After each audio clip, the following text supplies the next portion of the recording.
ሱባኤ የተጀመረው የሰው ልጅ በኃጢአት ከወደቀ በኋላ ነው። ጀማሪዎቹም አዳምና ሔዋን ናቸው።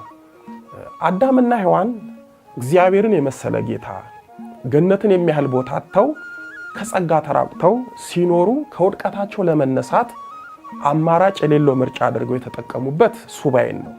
በሱባኤም እጅግ በጣም ደክሟል። ሱባኤያቸው የሰይጣን አስከፊ ፈተናና እንግልት ቢኖረውም በልፋታቸው የአምላክን ከመቤታችን ሰው የመሆን ብሎም የመዳናቸውን ተስፋና ምስጢር አውቆበታል። ስለዚህ ሱባኤ ከውድቀት መነሻ ጸጋ ማስመለሻ ነው።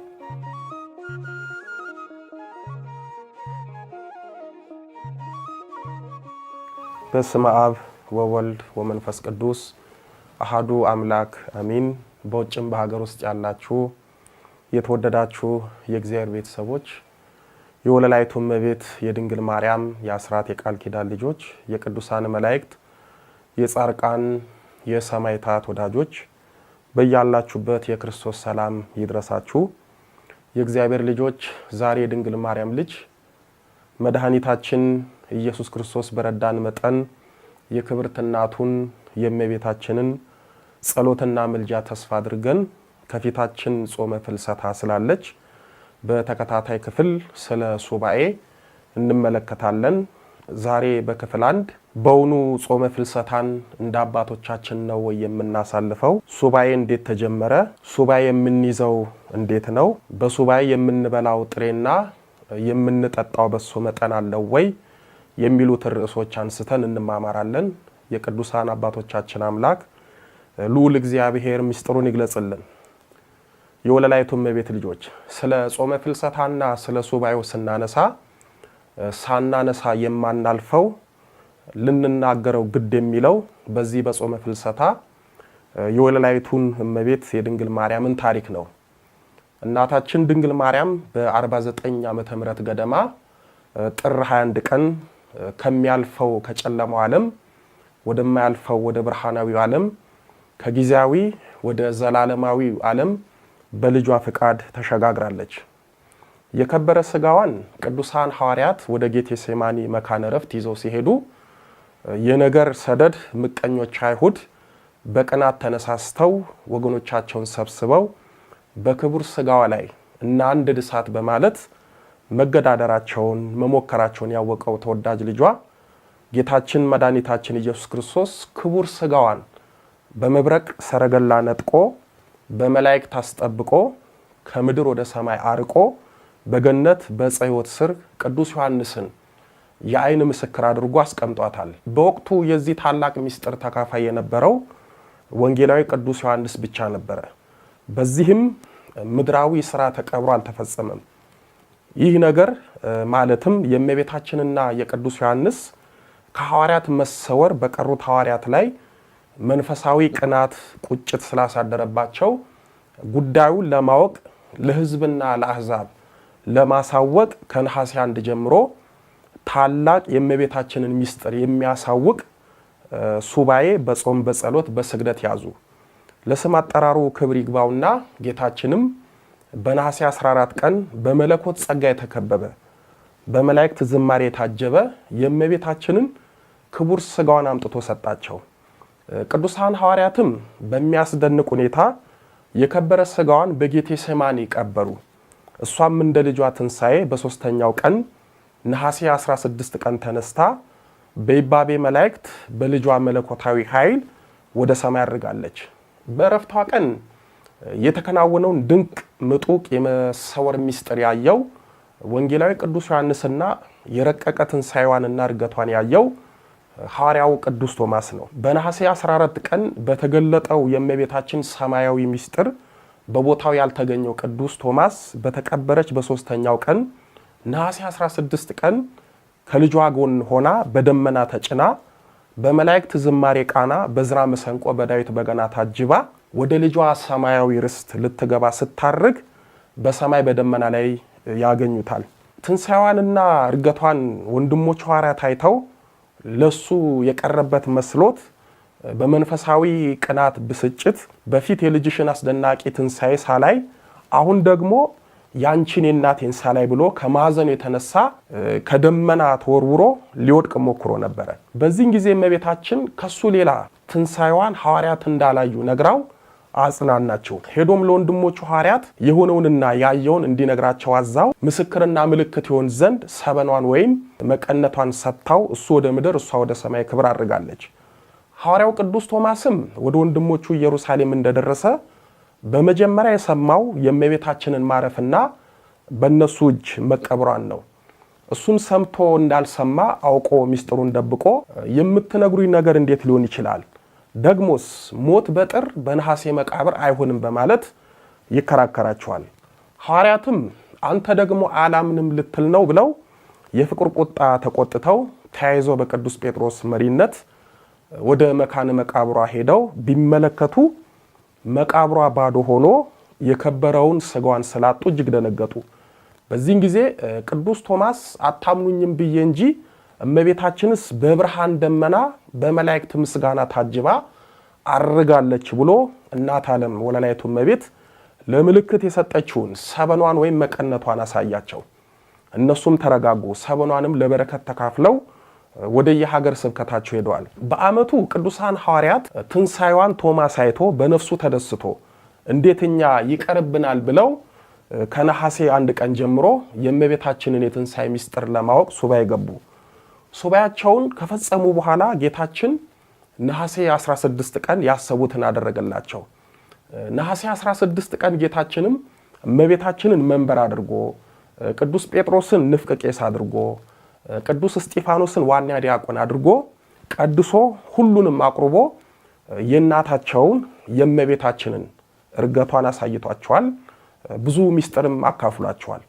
የወለላይቱ እመቤት ልጆች እንግዲህ ይህንን ታላቅ የሱባኤ ወቅት ሁላችንም ከሕፃናት ወጣት ጎልማሳ እስከ አዛውንት ያለነው በየአመቱ አንዴ በናፍቆት ጠብቀን ጾመን ጸልየን ሱባኤ ገብተን የምናሳልፍበት ታላቅ የበረከት ጊዜ ነው። አሁን ጥያቄው በእውነት ጾመ ፍልሰታን እንደ ሐዋርያት እንደ አበው በሱባኤ ነው የምናሳልፈው የሚለውን ስናይ መልሱ አይደለም ነው። አብዛኞቻችን ጾመ ፍልሰታን ከቤታችን ወጥተን በአንድ ቤተክርስቲያን ወይም ገዳም ተወስነን ጊዜውን አሳልፈን እንመጣለን። ከዛ ሱባኤ ቆይቼ ነው የመጣሁት እንላለን። በእውኑ ሱባኤ እንዲህ ነው? አንዳንዶቻችን ጊዜውን ከወዳጆቻችን ጋር በወሬ ባሉባልታ በማይረባ ነገር እናሳልፋለን። ግን ጾመ ፍልሰታ በየአመቱ ይመጣል። እኛ ግን በመንፈሳዊ ህይወታችን አልተለወጥንም። አመታቱ ይቀያየራል። ሱባኤው አመቱን ጠብቆ ይመጣል። እኛ ግን ህይወታችን ሳይቀየር ባለንበት ቆመን ሱባኤውን ከአምናው ሳንማርበት ዘንድሮም ሳንጠቀምበት እንደለመድነው እናሳልፋለን። ሲሆን ማድረግ ያለብን እንደ አባቶቻችን 14 ቀን በሱባኤ ታቅበን ወይም በአርምሞ ሆነን ወይም አርምሞ ይዘን ማሳለፍ። 14 ቀን ቢከብደን 7ቱን ቀን ሱባኤ መያዝ አሊያም 3 ቀን ሱባኤ መያዝ። በተደጋጋሚ ሱባኤ ስንገባ በመንፈሳዊ ልምምድ ወደ ከፍተኛው የሱባኤ ደረጃ እንሸጋገራለን። ሐዋርያት እኮ ያን ሁሉ ምስጢር ያዩት ለጥያቄዎቻቸው መልስ ያገኙት እያወሩ እየበሉ እየጠጡ በዋዛ በፈዛዛ ሳይሆን ሱባኤ ገብተው በጸሎት ተወስነው ጥሬ በልተው ነው። ዛሬም እኛ እመቤታችን የህይወታችንን ምስጢር እንድትገልጽልን ሐሳባችንን እንድትፈጽምልን ቢያንስ ካሉት ቀናቶች ውስጥ የተወሰነውን ቀን ከሰው ተለይተን ከሷ ጋር በጸሎት ሆነን በሱባኤ ልንጠይቃት ይገባል። በገዳም ያሉ አባቶችና እናቶች በጾመ ፍልሰታ በዝግ ሱባኤ በማሳለፍ ከራሳቸው እስከ ሀገራቸው ያለውን የወደፊት ነባራዊ ሁኔታ የሚያውቁበት ከመቤታችንም ብዙ ጸጋ የሚቀበሉበት ወቅት ነው። በተለይ የአመቱ የመጨረሻ የሱባኤ ጊዜ ስለሆነ አዲሱን አመት የበረከት እንድታደርግልን በዘንድሮ ያልሆነልንን በአዲሱ አመት እንድታከናውንልንና ብዙ አዲስ ነገሮችን የምንጠይቅበት ጊዜ ስለሆነ ሱባኤ ልንገባ ይገባል። ወዳጆቼ አንዲት ልጅ አውቃለሁ። ይቺ ልጅ አልተማረችም፣ በተለይ ማንበብ መጻፍ አትችልም። ግን በጾመ ፍልሰታ በየአመቱ 14 ቀን ሱባኤ በመግባት ከሰው ባለ መነጋገር በእንባና በስግደት ታሳልፋለች። በዚህ ሁኔታዋ እጅግ እገረምባት ነበረ። አንድ ቀን ለመሆኑ ይህንን ሁሉ ቀን ብቻሽን አይጨንቅሽም ስላት ሰው ከመቤታችን ጋር ሆኖ እንዴት ይጨነቃል? እንደውም ሱባኤውን ስጨርስ ነው የሚጨነቀው አለችኝ። እኔም ስለማታነቢ ውዳሴ ማርያምና ሌሎችን ጸሎቶች ስለማትጸልይ ጊዜውን በምን ታሳልፊያለሽ? ሰዓቱ ሲገፋልሻል ወይ ስላት፣ እሷም ሱላፊት ቁጭ ብዬ በህሊና ያወራታለሁ፣ ሆድ ባስ ሲለኝ አለቅስባታለሁ፣ ስበረታ እንዳቅሜ ሰግዳለሁ፣ ሲደክመኝ እስሯን ከባለላለሁ፣ ሲደክመኝ ተኛለሁ ያለችኝ ራሴን ዞር ብዬ እንዳያድርጎኛል። እኛ ደግሞ ማንበብ እየቻልን በተሰጠን እድልና ጸጋ ያልተጠቀምን ሚሊዮኖች ነን። በእውነት ስንት የሱባኤ ጊዜ በዋዛ ፈዛዛና ጥቅሙን ባለማወቃችን በሱባኤ ባለመጠቀማችን አሳልፈናል። ችግራችንን፣ ፈተናችንን፣ መከራችንን ለእመቤታችን በሱባኤ መንገርና ማስፈታትተን ዛሬም ከነ ችግራችን፣ ከነ መከራችን፣ ከነ ፈተናችን፣ ከነ በሽታችን አብረናለን። ሱባኤ እንዴት ተጀመረ የሚለውን እኔ ሱባኤ የተጀመረው የሰው ልጅ በኃጢአት ከወደቀ በኋላ ነው። ጀማሪዎቹም አዳምና ሔዋን ናቸው። አዳምና ሔዋን እግዚአብሔርን የመሰለ ጌታ ገነትን የሚያህል ቦታ አጥተው ከጸጋ ተራቁተው ሲኖሩ ከውድቀታቸው ለመነሳት አማራጭ የሌለው ምርጫ አድርገው የተጠቀሙበት ሱባኤን ነው። በሱባኤም እጅግ በጣም ደክሟል። ሱባኤያቸው የሰይጣን አስከፊ ፈተናና እንግልት ቢኖረውም በልፋታቸው የአምላክን ከመቤታችን ሰው የመሆን ብሎም የመዳናቸውን ተስፋና ምስጢር አውቀውበታል። ስለዚህ ሱባኤ ከውድቀት መነሻ ጸጋ ማስመለሻ ነው። በአዳምና በሔዋን የተጀመረው ሱባኤ በብዙ ነቢያትና ሐዋርያት አልፎ ከአባቶቻችን ደርሶ ዛሬም እኛ እንጠቀምበታለን። ሱባኤ የምንይዘው እንዴት ነው የሚለውን ስናይ በትንቢተ ዳንኤል በምዕራፍ 1 ቁጥር 1 እስከ 15 ላይ ዳንኤልና ሰለስቱ ደቂቅ በናቡከደነጾር ዘመን ሱባኤ እንዲያዙ መጽሐፍ ቅዱስ ይነግረናል። ናቡከደነጾር ከ565 እስከ 605 ዓመተ ዓለም ከክርስቶስ ልደት በፊት በባቢሎን በከለዳውያን ላይ የነገሰ ንጉስ ነበረ። በባቢሎን ከነገሱት ታላላቅ ነገስታት አንዱ ነበረ። በዚሁ በትንቢተ ዳንኤል ላይ በናቡከደነጾር ቤተ መንግስት ዳንኤልና 3 ወጣቶች ከንጉሱ ማዕድ እንዳይበሉ ከጠጁም እንዳይጠጡ በልባቸው ጨከኑ። የጃንደረቦችም አለቃ ዳንኤልን መብልንና መጠጡን ያዘዛችሁ ጌታዬን ንጉሱን እፈራዋለሁ፣ በእድሜ እንደናንተ ካሉት ብላቴኖች ይልቅ ፊታችሁ ከስቶ ያየ እንደሆነ ከንጉሱ ዘንድ በራሴ ታስፈርዱብኛላችሁ አለ። ዳንኤልም የጃንደረቦቹን አለቃ ሚሳድን እኛ ባሮችን ለ10 ቀን ፈትነን የምንበላውንም ጥሬና የምንጠጣውንም ውሃ ይስጡን፣ ከዚህ በኋላ የኛን ሰውነትና ከንጉሱ ማዕድ የሚበሉ ብላቴናዎችን ሰውነት ተመልከት፣ እንዳየኸው ሁሉ ከአገልጋዮች ጋር የወደድከውን አድርጋለሁ። አሚሳድም ይህንንም ነገራቸውን ሰምቶ 10 ቀን ፈተናቸው። መብላቸውንና የሚጠጡትንም ጠጅ አስቀርቶ ጥራጥሬውንም ሰጣቸው። ከ10 ቀን በኋላ ከንጉሱ ማዕድ ከበሉ ብላቴኖች ሁሉ ይልቅ ሰውነታቸው አምሮ ስጋቸው ወፍሮ ታየ። ለነዚህ ለአራቱ ብላቴናዎች እግዚአብሔር በትምህርትና በጥበብ ሁሉ ዕውቀትንና ማስተዋልን ሰጣቸው። ዳንኤልም በራእይና በሕልም በመተርጎም ሁሉ አስተዋይ ነበረ። እነርሱም ይገቡ ዘንድ ንጉሱ ያዘዘው ቀን በተፈጸመ ጊዜ ከብላቴኖቹ ሁሉ እንደ ዳንኤልና አናንያ፣ አዛሪያ፣ ሚሳኤል ያለ አልተገኘም።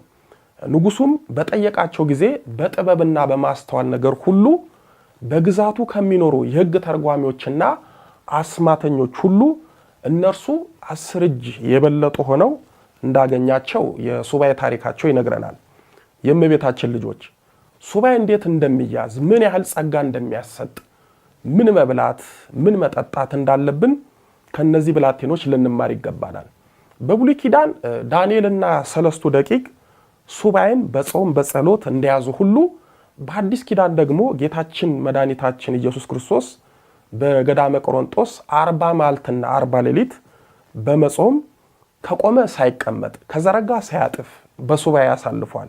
ይህንንም በማቴዎስ ወንጌል በምዕራፍ 4 ቁጥር 1 እስከ 11 ላይ፣ በማርቆስ ወንጌል በምዕራፍ 1 ቁጥር 12 እስከ 13 ላይ፣ በሉቃስ ወንጌል በምዕራፍ 4 ቁጥር 1 እስከ 13 ላይ መመልከት ይቻላል። ጌታችን በገዳመ ቆሮንጦስ ጾሞ የጾምን ስርዓት ብቻ ሳይሆን የሰራልን የሱባኤ ስርዓትንም ጭምር ነው የሰራልን። በሱባኤ ወቅት ፈተና ከስጋ እስከ ሰይጣን መኖሩን ጭምር ተፈትኖ አሳይቶናል። ስለዚህ ጥያቄያችን ሱባኤ እንዴት እንያዝ ከሆነ እንደ ጌታችን ወደ ገዳምና ለጸሎት ምቹ ወደ ሆነ ቦታ በመሄድ ከሰው በመለየት የጣመና የላመ ከመብላት በመቆጠብ ምግብን በመቀነስ ጸሎትን በማብዛት ጾመ ፍልሰታን ለ3 ለ7 ለ14 ቀን ከበረታን አብይ ጾምን ደግሞ ለ40 ቀን በመጾም በጸሎት ተወስነን ሱባኤ መያዝ እንችላለን። እንደ ዳንኤልና ሰለስቱ ደቂቅ ጥሬ በመብላት የእግዚአብሔር ውሃ በመጠጣት መጸለይ ይቻላል። በእርግጥ እንደነሱ በጥሬና በውሃ ስለሚከብድ በውሃ ፈንታ በሶ በጥብጦ መጠጣት ይቻላል። በሱባኤ የምንበላው ጥሬና የምንጠጣው በሶ መጠን አለው የሚለውን ስናይ ስለ መጠኑ ምንም አያጠያይቅም። ወደ ገዳም ለሱባኤ የምንሄደው እህል ልንወቃ ሳይሆን ስጋችንን ለነፍሳችን በማስገዛት በጸሎት ከፈጣሪና ከእናቱ ከድንግል ማርያም መልስ ለማግኘት እስከሆነ ድረስ መጠንና ልክ አለው። የምንመገበው በቀን አንድ ጊዜ ነው። እሱም የ11 ሰዓት ጸሎታችንን ካደረስን በኋላ ነው። ሱባኤያችን ለ7 ቀን ከሆነ 1 ኩባያ በሶ፣ ይህ የማይበቃን ከሆነ 2 ኩባያ በሶና 1 ኩባያ ጸበል ወይም ውሃ፣ 1 እፍኝ ጥሬ ባቄላ ወይም ሽምብራ ሊሆን ይችላል። ባቄላውና ሽምብራው ቢዘፈዘፍ ይመረጣል፣ ካልሆነ የተቆላ ይሆናል። ከሰኞ እስከ ዓርብ በዚህ ሁኔታ ተመግበን ቅዳሜና እሁድ ግን ጠዋትና ማታ መመገብ እንችላለን። አንዳንድ ገዳማት ላይ ቅዳሜን አንዴ እሁድን ሁለቴ እንዲመገቡ ያዛሉ። ይህ ስርዓት ከገዳም ገዳም ሊለያይ ይችላል። በገዳም ስርዓት ሱባኤ የምንይዝ ከሆነ የገዳሙን አባቶች ጠይቀን የገዳሙን ሕግና ስርዓት በመከተል ልንይዝ ይገባል። ሱባኤ በራሳችን የምንይዝ ከሆነ ግን ሳናበዛ እጅግም ሳንራብ መጠነን እየተመገብን መያዝ እንችላለን። ለ14 ቀን ከሆነ ግን በሶን ጥሬውን ከ7 ቀን ሱባኤ ይልቅ ጨመር በማድረግ መያዝ ይቻላል። ለምሳሌ ጾመ ፍልሰታን በዝግ ሱባኤ ወይም በአርምሞ ብንይዝ ለ14 ቀን 1 ኩባያ በሶና እፍኝ ጥሬ ብንመገብ እንደ ጀማሪነታችን ስጋችንም ሰይጣንም በረሃብ በመፈተን ከሱባኤ ያስወጣናል። ለዚህ ነው አባቶቻችን በሱባኤ ሆነ ብላ ብላ ሲል ብላ ውጣ ወጣ ሲል መቃኑን ወይም በሩን ይዘጩ የሚሉት። ይህን ስላችሁ ደግሞ በተለይ ወንዶች 1 ጣባ በሶ እየጠጣችሁ ሳህን ሙሉ ጥሬ እያፈሳችሁ ሱባኤ ሳይሆን የበሶና የጥሬ ጉባኤ እንዳታደርጉት አደራላለሁ።